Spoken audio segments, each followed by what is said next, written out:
მოგესალმებით. დღევანდელი მედია რენტგენი მინდა მიუძღვნა ერთ საინტერესო ფიგურას, უბრალოდ კი მისი მედია გაშუქების ამპლიტუდას.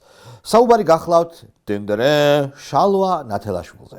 მე მაქვს ძალიან დასაბუთებული ეჭვი, რომ რუსთავი 2 ბოდიშრუსულისთვის და არასკრუტკებს ბატონ შალვა ნათელაშვილს. შალვა ამ ტელევიზიის თითქმის ყველა გადაცემაშია. ჩვენი გადაცემის სტუმარი შალვა ნათელაშვილი.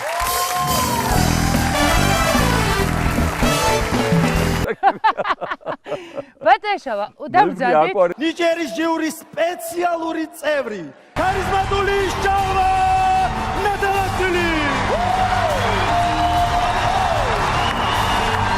ხავთ მივესალმოთ. შალვა ნათელაშვილი.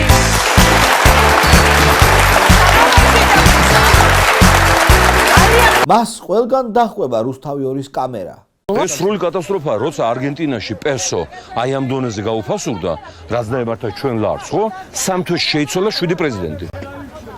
შალვა ნათელაშვილმა ინტერვიუზე ბაზარში დაგვიბარა. ის იცინის. გაბრაზებულია. როთუ დეპუტატი პარლამენტის სხდომას არ ესწრება პოლიტიკური მოტივებით, მას უნარჩუნდება ხელფასი და რა გითხრათ ახლა მეტი? წადით ახლა და ძალიან ცივი წყალი და რა მოხდა მაისში? ბატონო შალვა. ზრუნველი. ყველაფერს გავაკეთებ, რომ თქვენ სწავლის პირობები გქონდეთ ძალიან კარგი. და თანაც სახელმწიფო მოგზაურობაში ბიუჯეტის ხარჯზე წახვიდეთ ერთი კვირა. და ვინ ჩამოთვლის კიდევ რაზე არ ლაპარაკობს ბატონი შალვა. In the roses revolution Georgia, roses are wilting. გასაოცარი სტატისტიკაა, მით უმეტეს მაშინ, როდესაც გვახსენდება, რომ ბატონმა ნათელაშვილმა 2008 წლის შემდეგ ყველა არჩევნები წააგო და მისი გავლენა ქართულ პოლიტიკაზე და ხალხის მასებზე ძალიან მომცრო და ფაქტიურად მიზერულიც კია. მაშინ რა ხდება? რატომაა შალვა ასე ხშირად რუსთავი 2-ის ტელეეკრანზე და სხვათაშორის არა მარტო რუსთავი 2-ის ეთერში? პასუხი არის ასეთი. მიხეილ სააკაშვილის ტორპედო, შალვა ნათელაშვილი არის რუსთავი 2-ის თანამშრომელი. ის ზუსტად იმ მესიჯებს აჟღერებს, რომელიც სააკაშვილს და შესაბამისად რუსთავი 2-ს აწყობს. ნათელაშვილი არის პერსონაჟი, რომელიც ამ ტელევიზიის დახმარებით ცოცხლობს. ისევე როგორც კომედი შოუს ან ჩემი ცოლის დაქალების რომელიმე ტიპაჟი. გავარდა გუყურებ როგორ ჯიჯგნია ჩემ სამშობლოს. გავარდა მაქვს გეგმა ჩემი სამშობლოს გადარჩენისა. უბრალოდ ის რომელიღაც პოლიტიკურ კოსტუმშია გამოწყობილი და სხვადასხვა გადაცემებში მონაწილეობს.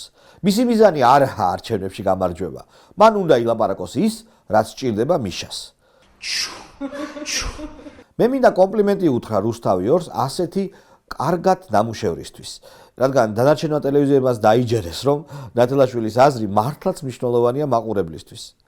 ნათელაშვილი ერთგვარი ანკესია, რომელზეც რუსთავი 2-მა სხვა ტელევიზიებიც წამოაგო და ასე ოსტატურად ავრცელებენ ისინი იმ პოლიტიკურ მესიჯებს, რომელიც მათ საკუთარმა რუსთავი 2-ის ფლობელმა შეუკვეთა. კარგად ბრძანდებოდეთ მომავალ შეხვედრამდე.